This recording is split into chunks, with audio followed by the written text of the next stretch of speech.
was paid $250,000 to forget what I saw the night they replaced Keanu Reeves. The studio executives called it insurance against liability, but we both knew it was hush money.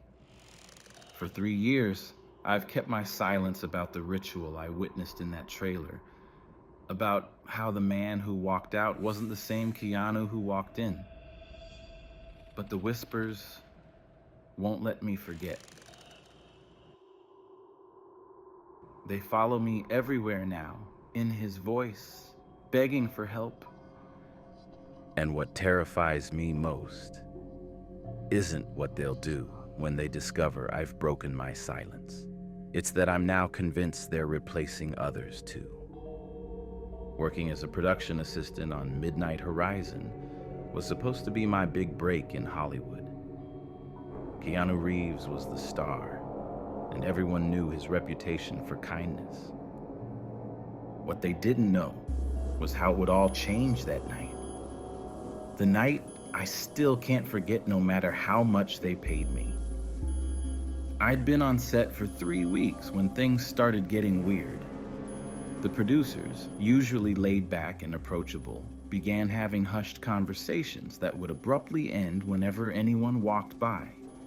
Security doubled overnight. New crew members appeared. People with cold eyes who never ate with the rest of us. They wore the same production company polos but lacked the standard ID badges. Nobody questioned it. Nobody but me. They're just additional security for Keanu, my supervisor explained when I asked. Big stars need protection these days.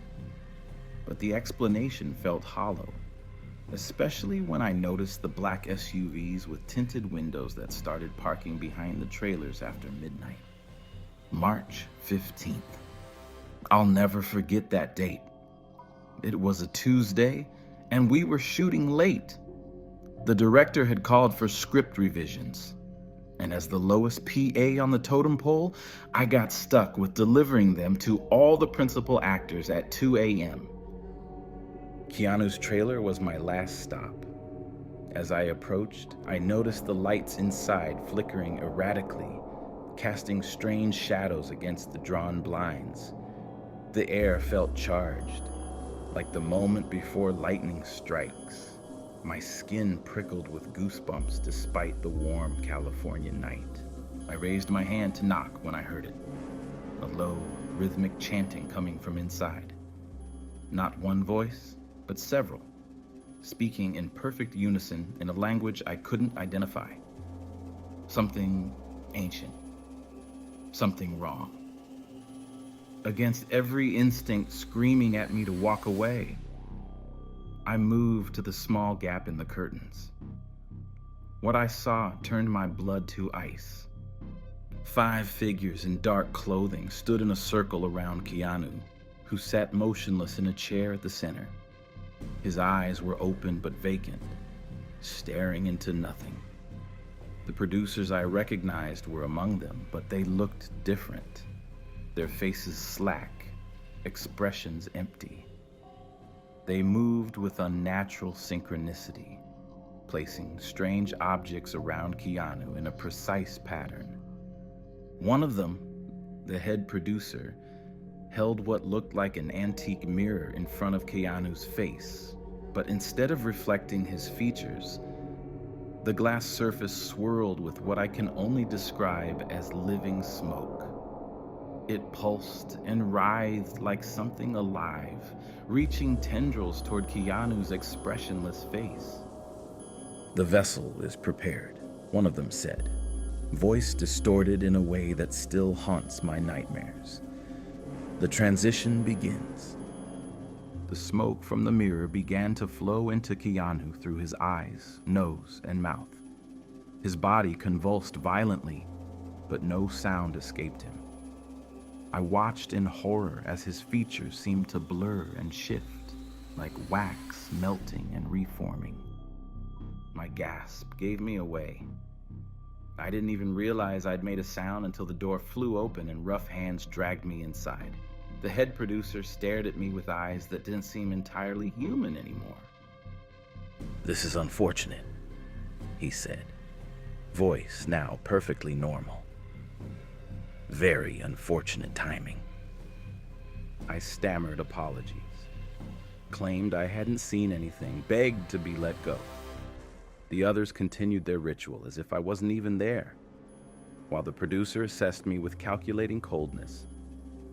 "You have two options," he finally said. "Forget everything you've seen tonight and walk away with enough money to change your life, or don't walk away at all." The choice was clear. By sunrise, I had signed the most comprehensive non-disclosure agreement imaginable and watched as they transferred $250,000 into my bank account. Insurance against liability, they called it. We both knew it was hush money. As I was escorted off the set for the final time, I passed Keanu emerging from his trailer. He looked the same, almost. But something in his movements was subtly wrong, too fluid, too precise. When he smiled at a crew member, it didn't reach his eyes. And when those eyes briefly met mine, there was no recognition, no warmth, just an ancient emptiness that seemed to look through me rather than at me. "He's just tired from the night shoot," the security guard escorting me said, noticing my stare. Method acting takes a lot out of them, but I knew better. Whatever walked out of that trailer wasn't Keanu Reeves anymore. It wore his face, spoke with his voice, but the man I had admired was gone. I used the money to move across the country, buy a small condo, start a new life far from Hollywood. I told myself it was a one-time thing, some weird Hollywood ritual I didn't understand. I convinced myself I had misinterpreted what I'd seen. The human mind is good at protecting itself from truths too terrible to accept. For a while, I almost believed my own lies. The money bought my silence, but it couldn't stop what came next. The whispers that began following me home. At first, I thought it was just guilt, my conscience haunting me, until I realized the voice whispering my name in the dark wasn't my own. It was Keanu's, and it was begging for help. The money changes you, even when you promise yourself it won't. I moved to Boston, as far from Los Angeles as I could reasonably go. Bought a modest condo in a secure building, invested half the money, and tried to forget. For the first few months, I almost succeeded. I found work as an event coordinator for a local theater. No film industry connections, nothing that could possibly link back to that night. I made new friends who knew nothing about my past. I created a life that felt almost normal, almost safe. But the whispers found me anyway.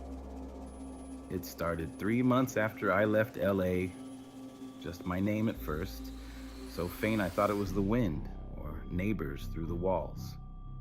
Jamie. The barely there sound that made me turn around in empty rooms.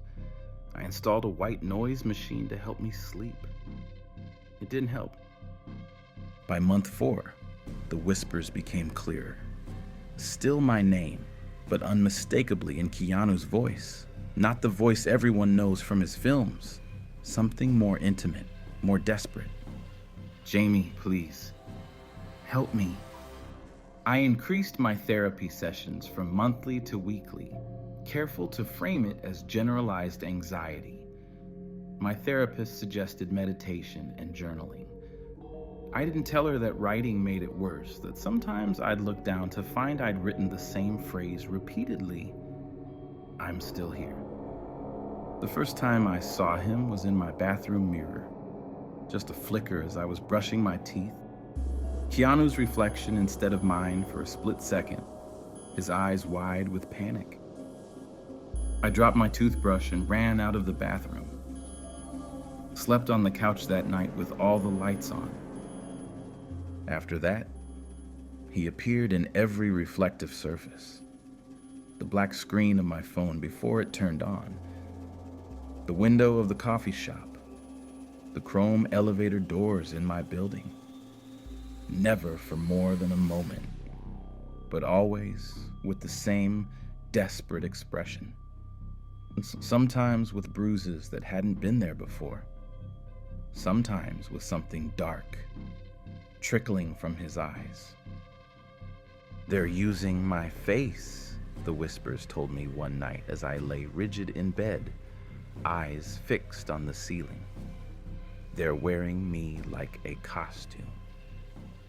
I tried to drown it out, dated aggressively, brought people home just to have another human presence in my apartment, but my dates complained about the cold spots, about feeling watched. One woman left at 3 a.m., shaking, claiming she'd seen someone standing in my hallway, someone who vanished when she turned on the light. 6 months in, the whispers became conversations. "They've done this before," Keanu's voice would tell me as I cooked dinner, the words clear as if he stood beside me. "Many times, many faces. I can see the others now." "You're not real," I would say aloud to my empty kitchen. "Your guilt, your trauma, you're not real." "Look up Meridian Productions," the voice answered. "Look up what happened to the others." I resisted for weeks. Looking it up meant acknowledging this was real. But the sleepless nights piled up, and my resolve crumbled. One night, I opened my laptop and typed Meridian Productions into the search bar. The company existed, technically. A small production house responsible for exactly 3 films, all featuring major stars who had taken unexpected career turns afterward. The website was minimal, with no staff photos, no history, just a contact form that probably went nowhere. I dug deeper, found a film blog that mentioned Meridian had appeared seemingly overnight 5 years ago, backed by untraceable investors. Another site noted that their productions always wrapped ahead of schedule, with closed sets and minimal press access. Then I found the pattern. Each Meridian film featured a beloved actor known for their genuine personality and connection with fans. After working with Meridian, subtle changes were reported by observant fans. Their interviews became stilted, their spontaneity replaced by careful responses. Their charitable work continued, but became performative, photo-op focused. Their eyes in photos never quite captured the same warmth. Most disturbing were the crew members. I cross-referenced credits and found that key production staff on Meridian Films had all worked on previous projects until they didn't. Social media accounts abandoned mid-production, family members posting missing persons reports that were later deleted. Like the makeup artist on Midnight Horizon, whose sister had tweeted frantically about her disappearance, only to post 2 weeks later that it had been a misunderstanding about an extended work commitment. The writing style of the later posts was noticeably different. I printed everything, created a physical file I kept locked in my desk. The whispers grew stronger as I researched, more insistent. Sometimes they woke me from sleep with new details, new names to search. Sometimes they apologized for dragging me into this. Sometimes they just repeated, "They're coming for you too. They know, you know." I started seeing the black SUVs with tinted windows parked across from my building. Noticed men in nondescript clothing watching me in coffee shops on the subway. I changed my routines, switched gyms, varied my commute. The paranoia was consuming me. "I can't help you," I whispered one night to the voice. I don't know how. And they're watching me. I'm sorry. Others know, Keanu's voice replied, fainter than usual. Others fight them. Find them. I laughed bitterly into the darkness of my bedroom. How? Post on Reddit that I think Keanu Reeves was body snatched and now he's haunting me? The voice didn't answer. But the next morning, as I sat in my usual corner of an out-of-the-way cafe, a stranger sat down across from me. Middle-aged, unremarkable, the kind of person you'd never look at twice. He didn't introduce himself. He just slid a napkin across the table with 5 words written on it. They replaced him, didn't they? I thought I was losing my mind until the day a stranger approached me. Someone who knew exactly what I'd seen without me saying a word. I stared at the napkin, blood rushing in my ears, 5 simple words that confirmed I wasn't crazy, and simultaneously confirmed my worst fears. "Who are you?" I whispered, fighting the urge to run. "Elias Mercer," he said quietly. "Former entertainment journalist. Current collector of inconvenient truths."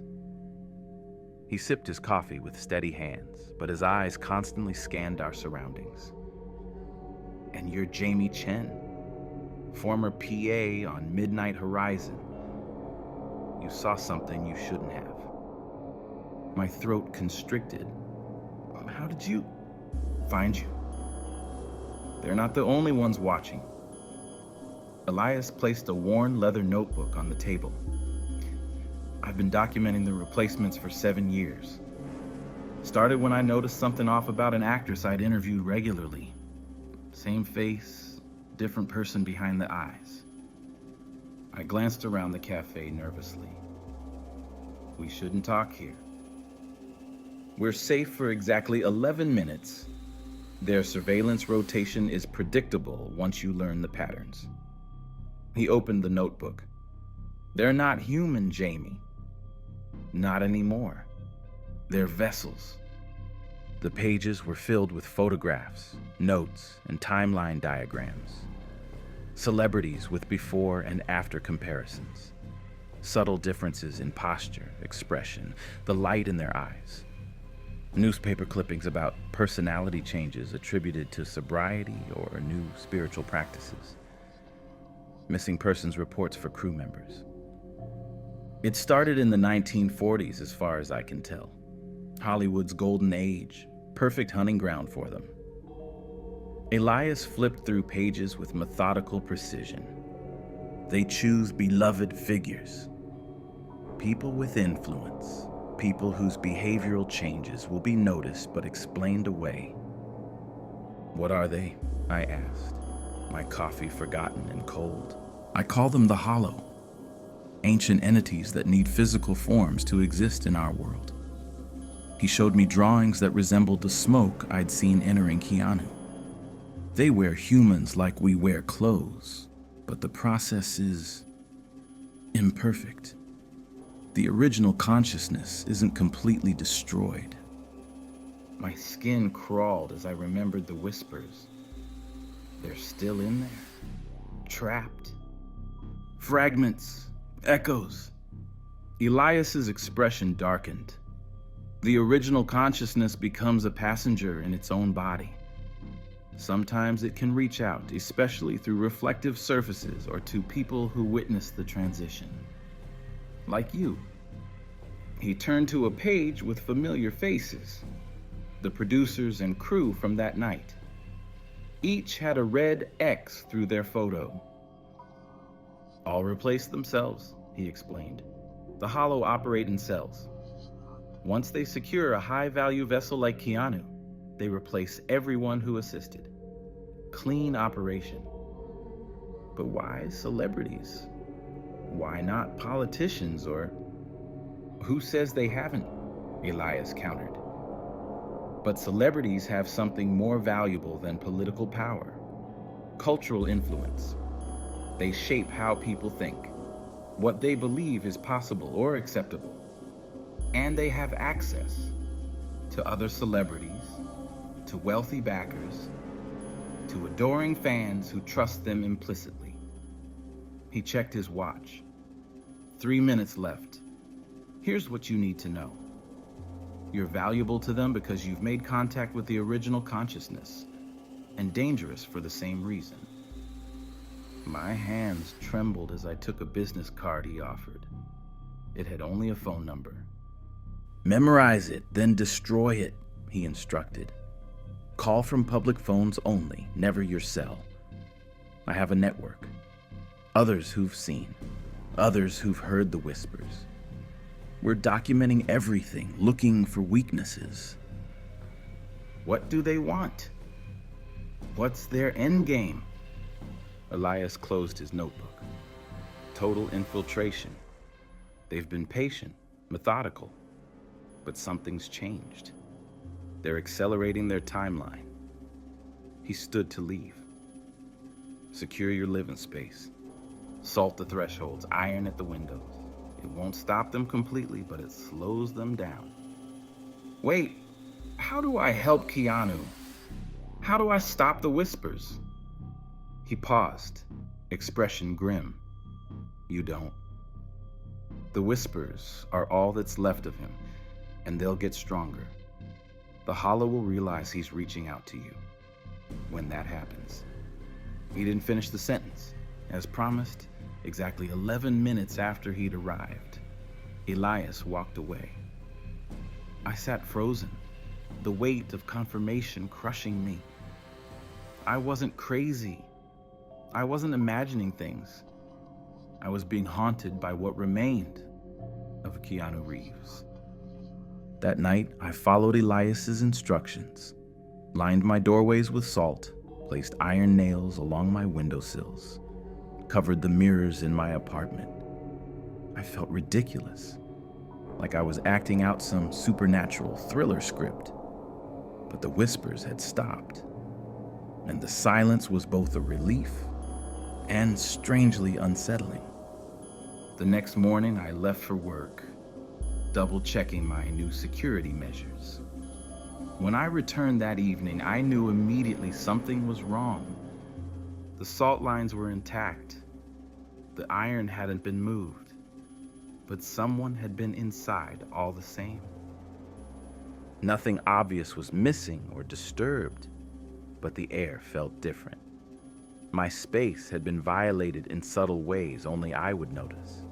A book slightly misaligned on the shelf, my laptop closed at a different angle than I'd left it, the kitchen chair pulled out just an inch too far. Heart pounding, I searched the apartment. In my bedroom, I found it. A small card placed precisely in the center of my pillow. On it, in elegant script, stop listening. Forget again. Last warning. As I held the card, my phone chimed with a banking notification. A new deposit, $250,000, the same amount as before. Another bribe for my silence. I sank onto my bed, card still in hand. They knew. They'd been in my home. They'd accessed my bank account. The boundaries I thought existed between my old life and new one had been an illusion. I reached for my phone to call Elias, then stopped. They would be watching. They would know. Instead, I flushed the card down the toilet, poured myself a double whiskey, and tried to convince myself I could just take the money and truly forget this time. Move again. Change my name. Disappear. But as I drifted into uneasy sleep, the temperature in my bedroom plummeted. The warning to stop listening came too late because that night, Keanu appeared at the foot of my bed. He stood at the foot of my bed, not as the movie star the world knew, but as something between worlds. A silhouette outlined in faint blue light, flickering like an old television signal struggling to hold its picture. His features were Keanu's, but distorted by pain, eyes sunken and desperate. I couldn't scream, couldn't move, could barely breathe as frost crystallized with each exhale. "Jamie," he said, his voice no longer a whisper but a layered sound that seemed to come from everywhere at once. "They know you're still listening." "You're not real," I managed, pulling my blankets tighter. "You can't be real." "I'm what's left." His form flickered violently, momentarily showing something else. Keanu strapped to a chair in a dark room, his body jerking with electric current. Then back to the ghostly figure. Fragments, memories, echoes caught between. He moved closer, and I felt the temperature drop further. On my nightstand, water in a glass froze solid, the surface cracking. "I don't have much time. They're using a suppressant when they detect me reaching out." His hand, translucent trailing wisps of that same blue light, reached toward me but stopped short. "I'm sorry. I didn't choose you for this, but you saw. You're connected now." "Connected to what?" My voice shook. "What do you want from me?" "To show you where I am. What they're doing." His form flickered again, and suddenly my bedroom was gone. I was standing in a sterile white room. Medical equipment lined the walls. In the center, Keanu's body lay on a table, eyes open but vacant, tubes running into his arms. Men and women in lab coats monitored screens displaying brain activity. One adjusted a dial, and Keanu's body convulsed. "They keep the vessels maintained," his voice explained as the scene shifted. "The original consciousness becomes inconvenient. They try to eradicate it completely." Another flicker, a different room. The thing wearing Keanu's face sat before a mirror, practicing expressions.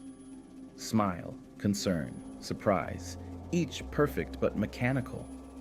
A woman stood behind it, nodding approval. "They study us first. Learn our mannerisms, how to perform as us."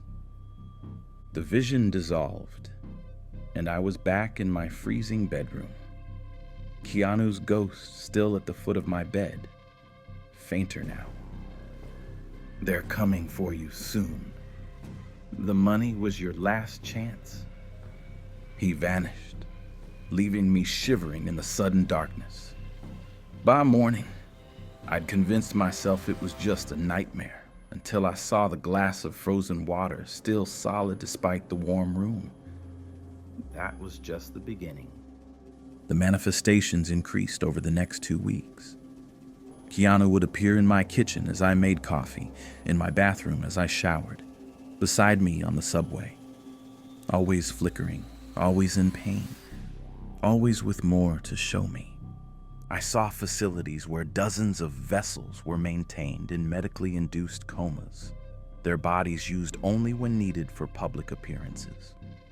I saw the rituals where the hollow transferred between temporary hosts. I saw their network, celebrities, politicians, business leaders, all with that same emptiness behind their eyes. My health deteriorated rapidly. Chronic nosebleed, migraines that left me blind for hours, unexplained bruises blooming across my skin. My doctor found nothing wrong, suggested it was stress, recommended rest. I lost 15 pounds in 2 weeks. Couldn't keep food down. Couldn't sleep for more than minutes at a time before Keanu's manifestations jolted me awake with new horrors. "You're killing me," I finally said to him one night as he stood in my living room, his form stronger than ever while I grew weaker. "Whatever connection this is, it's draining me." "I know." For the first time, he sounded regretful. "The connection requires energy. Your energy. I can't control it anymore. They've almost found the last piece of me. Then let me go, I begged. Find someone stronger.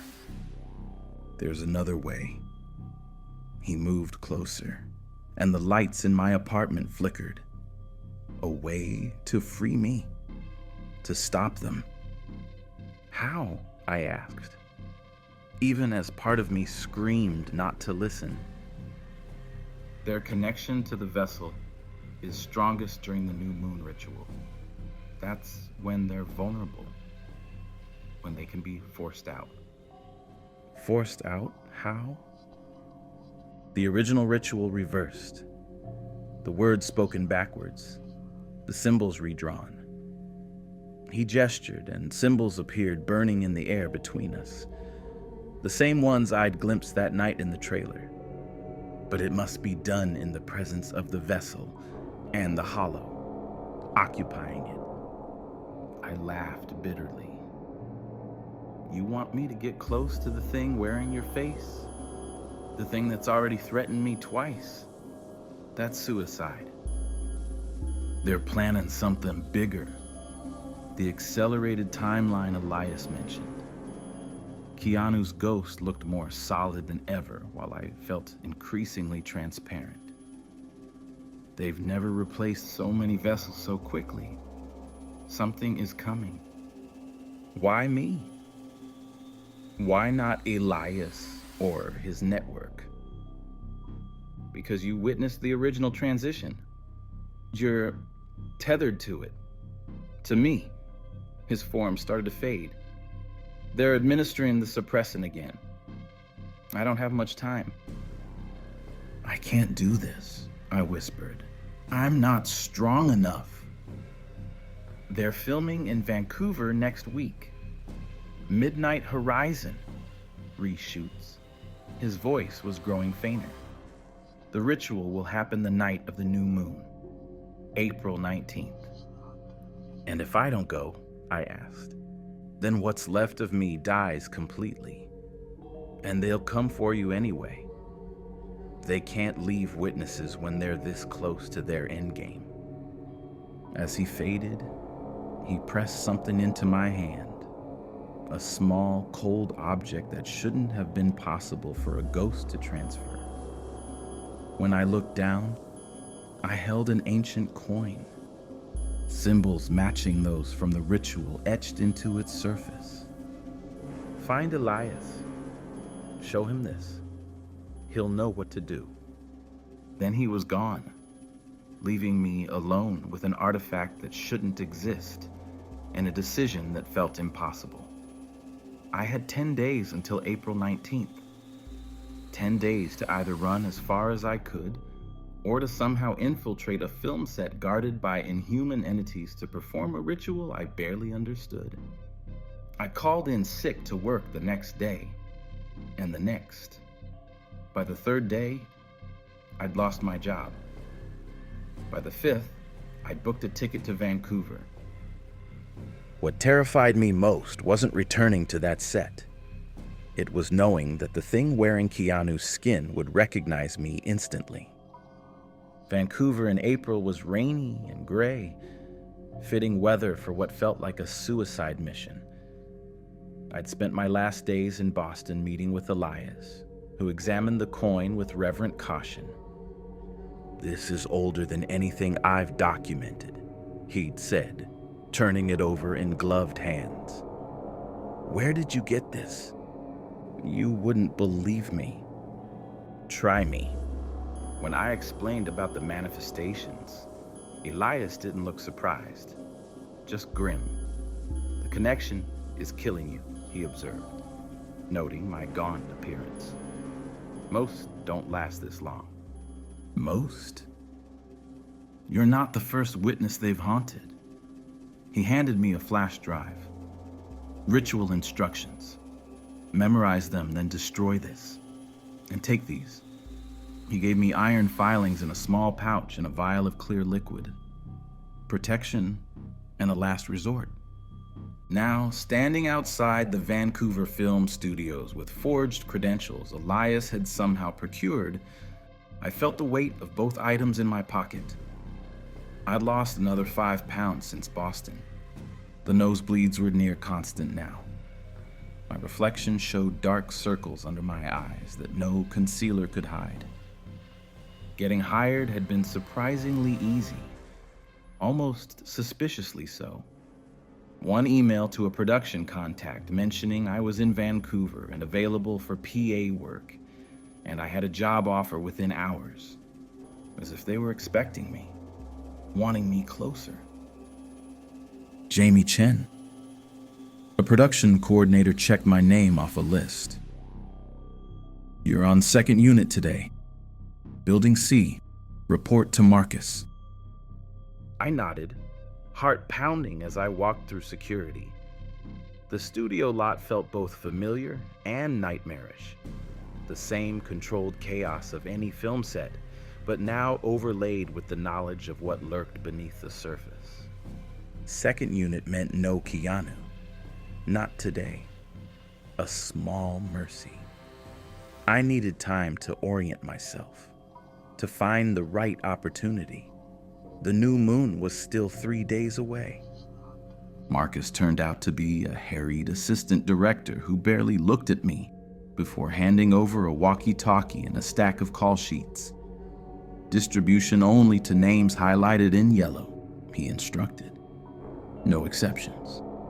I spent that first day moving through the set like a ghost myself, delivering papers, fetching coffee, trying to appear unremarkable while absorbing everything. The crew seemed normal enough, but I noticed the same cold-eyed security personnel from the LA shoot, positioned at every exit. On day 2, I was reassigned to main unit. They requested you specifically, my supervisor said with a hint of jealousy. Someone must like your work. The implication sent ice through my veins. They knew I was here. Main unit meant Keanu, or rather, the thing wearing him. I steeled myself as I entered the soundstage, keeping my eyes down, focusing on my assigned tasks. But I felt it the moment he arrived on set. A pressure in the air, a wrongness that made my skin crawl. I risked a glance. He looked perfect. Keanu's familiar features, his distinctive walk, his gentle smile as he greeted the crew. But seeing him in person confirmed everything the manifestations had shown me. The movements were too precise, the expressions calculated rather than felt. Behind the eyes was nothing. A perfect void where a soul should be. I managed to avoid direct contact through most of the day, delivering messages through intermediaries, staying in peripheral spaces, until lunch break, when I entered the empty break room to find him waiting, sitting alone at a table with 2 cups of coffee. Jamie, he said, my name in Keanu's voice, but not his cadence. Please sit. I've been hoping to catch up. Every instinct screamed to run. Instead, I sat, hands trembling beneath the table. You look unwell, he observed, sliding 1 coffee toward me.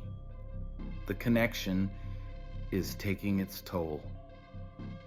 I didn't touch the cup. I don't know what you're talking about. He smiled, a perfect replication of Keanu's smile that didn't reach those empty eyes. Let's not waste time with denials. We know he's been reaching out to you, showing you things you couldn't possibly understand. Who's we? I managed. We are the Hollow, as your friend Mr. Mercer calls us, though that name is simplistic. He leaned forward. We've existed alongside humanity since before you had words. We've worn many faces through many ages. Kings, prophets, artists, influencers of culture and thought. You steal lives, I said, anger momentarily overriding fear. We elevate vessels to their true potential. Keanu was beloved, yes, but limited by human frailty, by conscience, by the messy emotions that make your kind so inefficient. He gestured to himself. Look how much more we've accomplished with his face in just months. The foundations established, the connections made. For what purpose? Preparation. His expression remained pleasant, conversational. The convergence approaches. After centuries of patient work, the conditions are almost perfect. Convergence? When the barrier thins enough for the rest to cross over. When we no longer need to limit ourselves to single vessels. He sipped his coffee. Your world has always been meant as a way station for us, not a permanent home for you. My blood ran cold. You're talking about an invasion. We prefer reclamation. This was our world first. He set down his cup. But enough exposition. I have a proposition for you, Jamie Chen. I'm not interested. You haven't heard my offer. The fragment of consciousness you call Keanu is killing you. We can sever that connection. End your suffering. All we require is the artifact he somehow transferred to you in your silence. As he spoke, the lights flickered. The temperature dropped sharply. Between us, like a mirage, the real Keanu appeared, more solid than I'd ever seen him, standing directly behind his imposter. He's lying, the manifestation said, his voice clear despite the entity showing no reaction. The connection is the only thing keeping you alive. They need the coin, but they need you to surrender it willingly. The entity continued speaking, unaware of the manifestation behind him. We're offering you life, Jamie. Comfortable, wealthy life. The alternative? He shrugged Keanu's shoulders. Well, fragments like the one haunting you burn out eventually. When they do, their connections tend to implode. Your knowledge creates a weakness in their possession, Keanu's ghost said urgently. That's why they can't just kill you. Why they keep trying to buy your silence. The connection makes their hold on this vessel unstable. I looked between them, the perfect facsimile and the fractured original, and made my decision. I need time to think, I told the entity. It smiled, satisfied. The new moon is in 3 days. You have until then to decide. It stood to leave. Oh, and Jamie, don't bother trying to run again. We've been inside your mind for weeks now. There's nowhere you could go that we wouldn't find you. After it left, Keanu's manifestation remained, stronger than ever. You need to prepare, he said.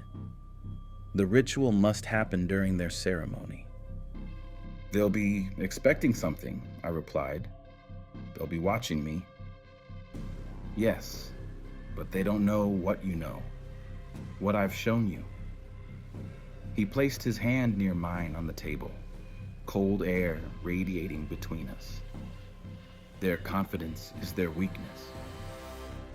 The ritual Keanu described sounded impossible, but not as impossible as the consequences if I failed. The Vancouver Film Studio complex transformed at night. Empty sound stages became cavernous, shadow-filled chambers. Utility corridors stretched like catacombs. Security lights cast harsh pools of illumination that made the darkness between them seem absolute. Perfect conditions for a ritual I barely understood.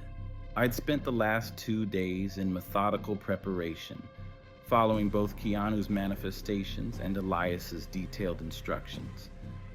The coin never left my person, sewn into a hidden pocket. The iron filings were distributed in strategic locations around the studio. Doorways, air vents, electrical panels, places the entity would pass through. They'll hold their ceremony in private, Keanu had explained during one of his increasingly solid appearances, somewhere with natural earth beneath. They need the connection to what they call the underrealm. Elias's intelligence had identified a small building at the edge of the studio lot, originally a groundskeeper's shed, now converted to a meditation space that only certain crew members could access. It sat directly on soil, unlike the concrete foundations of the main buildings. Tonight was the new moon. Tonight was my only chance. I volunteered for overnight production assistant duty, ensuring I'd have legitimate reasons to be anywhere on the lot. As midnight approached, I made my preparations, drew the counter symbols Keanu had shown me on my skin with a mixture of ash and my own blood. Small enough to hide under my clothes, but precise in their geometry. Memorized the reversed incantation until the strange syllables felt natural on my tongue. At 11:30 p.m., I saw them moving toward the shed. 5 figures in production jackets, walking with identical measured gaits. The thing wearing Keanu among them. I followed at a distance, using the shadows for cover, the coin growing inexplicably warmer against my skin with each step. The shed had a single window. Small, dirty, but enough to see through if I was careful. I circled to the back, crouching beneath it. Inside, candles were being lit. The 5 figures had removed their jackets, revealing dark robes beneath. They arranged themselves in a pentagonal formation around a symbol drawn on the dirt floor, the inverse of the one I now wore hidden on my skin. The entity in Keanu's body stood at the center, arms outstretched. The others began a low, rhythmic chant that made my teeth ache and my vision blur. I recognized the cadence, the same sounds from that night in the trailer, but with subtle differences. This wasn't a possession ritual. This was something else. The convergence preparation. Keanu's voice whispered beside me, his ghost kneeling in the dirt. They're thinning the barrier, strengthening their connection to allow more of their kind through. Now, I asked, panic rising. No, not yet, but soon. Each ritual brings it closer. His form flickered violently. They're drawing power. It's weakening me. You need to act now. I removed the coin from its hidden pocket. It burned against my palm now, symbols glowing with a faint blue light that matched Keanu's spectral form. Following his guidance, I pressed it against the ground directly beneath the window, whispering the first words of the counter ritual. The effect was immediate. The dirt around the coin began to crystallize, frost patterns spreading outward. Inside, the chanting faltered. The entity in Keanu's body stiffened, head snapping toward the window with inhuman speed. I ducked down, continuing the incantation, each word feeling like glass in my throat. The temperature plummeted. My breath clouded before me as I spoke words no human tongue was meant to form. Keep going, Keanu urged, his manifestation growing brighter as I continued. The connection is strengthening. The barrier is becoming permeable in both directions. I heard commotion inside, shouts, something crashing. The window above me shattered outward, showering me with glass. I didn't stop. Couldn't stop. The words poured from me now. No longer conscious recitation, but something that used my voice of its own accord. The door of the shed burst open. 2 robed figures emerged, searching the darkness. I pressed myself against the wall, still chanting, the coin now floating an inch above my palm, spinning slowly. Find it, I heard Keanu's voice command from inside, but distorted, layered with something else. The vessel is destabilizing. The searching figures moved past my hiding spot. I seized the moment, rising to look through the broken window. What I saw froze the breath in my lungs. The entity was losing control of Keanu's body. Its form flickered between the familiar actor and something else. Something that couldn't exist in three-dimensional space. Limbs bent at impossible angles. Features melted and reformed. Where eyes should be were swirling voids that hurt to look at directly. "Now!" Keanu's ghost shouted. "Complete it now!" I pressed the coin against the window frame and shouted the final words of the incantation. Light erupted from the coin, blinding in its intensity.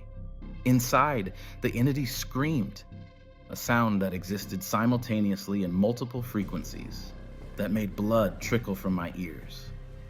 Keanu's body collapsed to the floor, convulsing. Above it, something tore free. A writhing mass of darkness and angles that seemed to fold in upon itself, trying to maintain cohesion in our reality without a vessel to anchor it. For a moment, the true form of the hollow was visible. Ancient, vast, a consciousness that had never been human and never could be, compressed into a shape that only approximated understanding.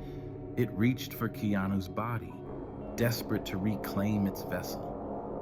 But the coin's light formed a barrier it couldn't cross. The entity screamed again, its form destabilizing further. "You cannot stop what comes," it said, its voice somehow inside my head rather than in the air. "This vessel is nothing. We are legion. The convergence approaches." Then it collapsed in on itself, folding through dimensions I couldn't comprehend, and vanished. Not destroyed, I realized with sickening certainty, but merely banished, temporarily. Inside the shed, Keanu's body lay still. The other robed figures were returning, alerted by the commotion. I had seconds at most.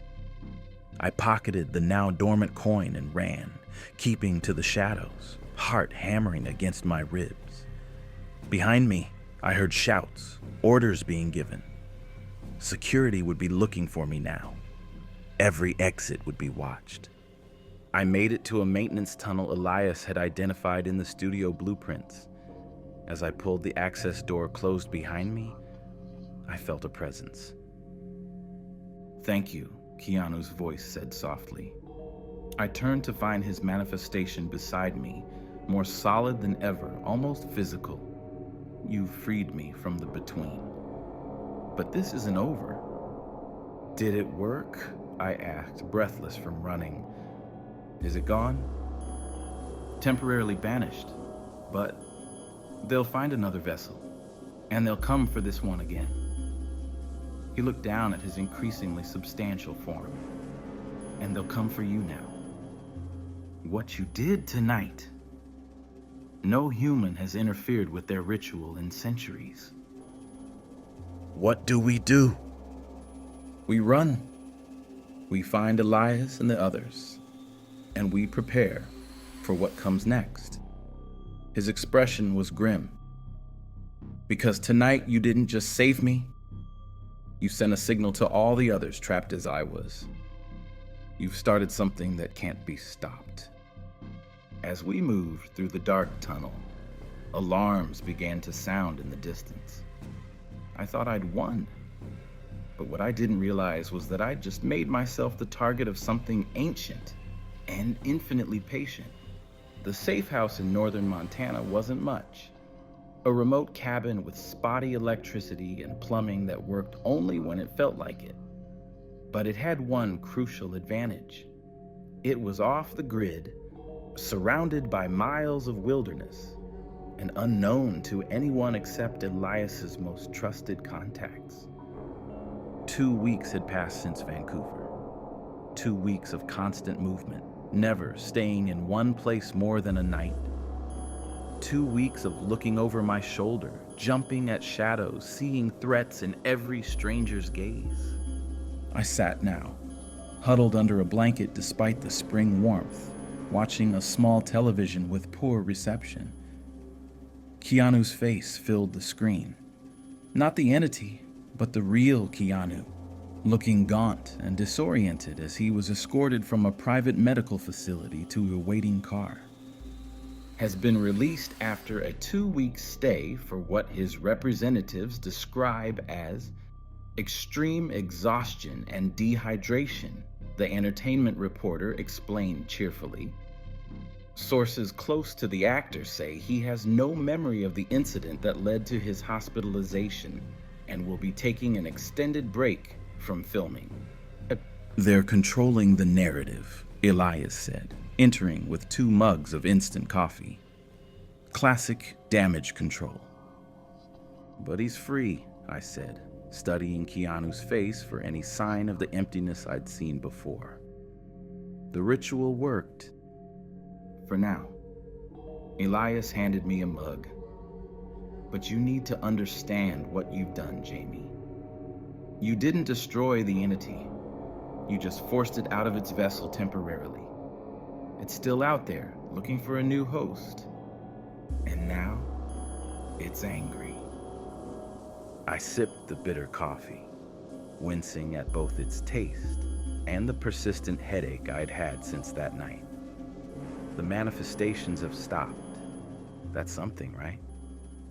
Because Keanu is whole again.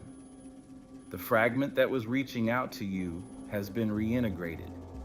He sat heavily in the cabin's only other chair.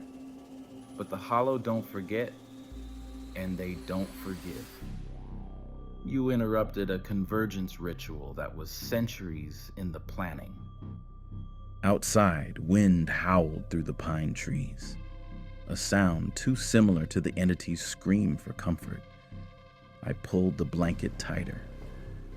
What happens now? We watch. We wait. We document. Elias gestured to the wall where we'd pinned photos, news clippings, and notes. Our growing map of suspected vessels and hollow activities. The network is larger than I realized. Your experience has helped us connect patterns we missed before. The wall was a constellation of famous faces. Actors, musicians, tech billionaires, politicians. Some I'd suspected. Others had been shocking revelations.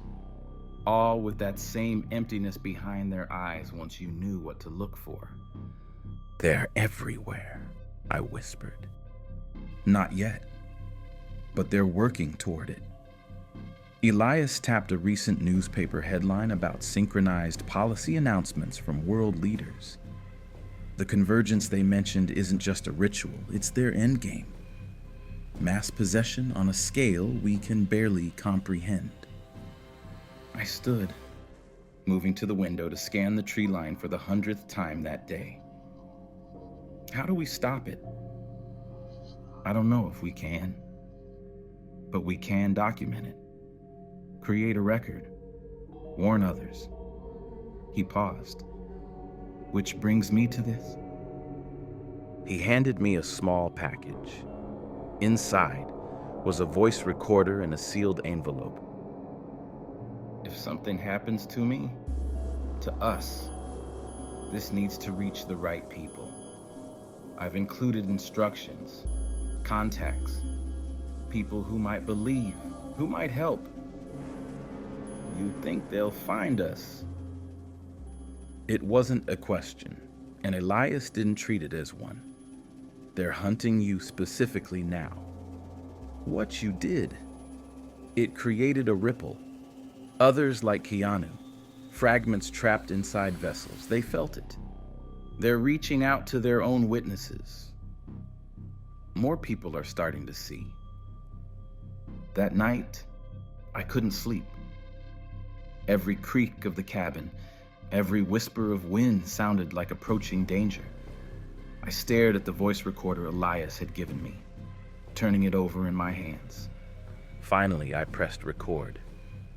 My name is Jamie Chen, I began, voice shaking.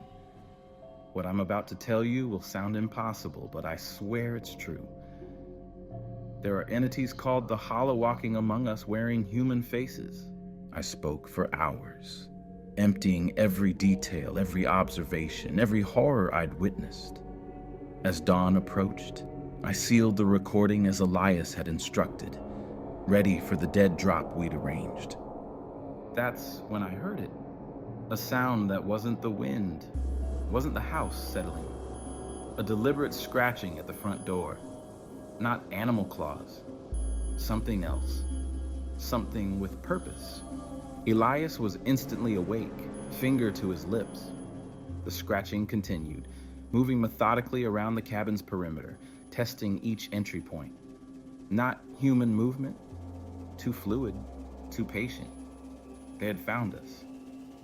I clutched the package containing my testimony, knowing with sudden clarity that this might be the only warning the world would get. The scratching stopped. Silence fell, more terrifying than the noise had been. Then, simultaneously, every window in the cabin frosted over from the outside, ice crystals forming in impossible patterns. The temperature plummeted, and through the frost, I could see them, dark silhouettes surrounding the cabin, too tall, too thin, moving in ways nothing should move. The Hollow had come to reclaim their secrets. Final payoff. I slide the recording under the floorboard as frost creeps across the windows. My warning must survive, even if I don't. The scratching intensifies. Rhythmic, patient, inhuman. They're here, Elias whispers, his face ashen. The temperature plummets. My breath clouds before me as shadows elongate impossibly beneath the door. I see them now everywhere, in politicians smiling emptily on muted TV, in celebrities with vacant eyes, in tech visionaries reshaping our world. The convergence approaches. The door splinters inward. What enters isn't human, never was. My last thought. Someone will find my testimony. Someone will know.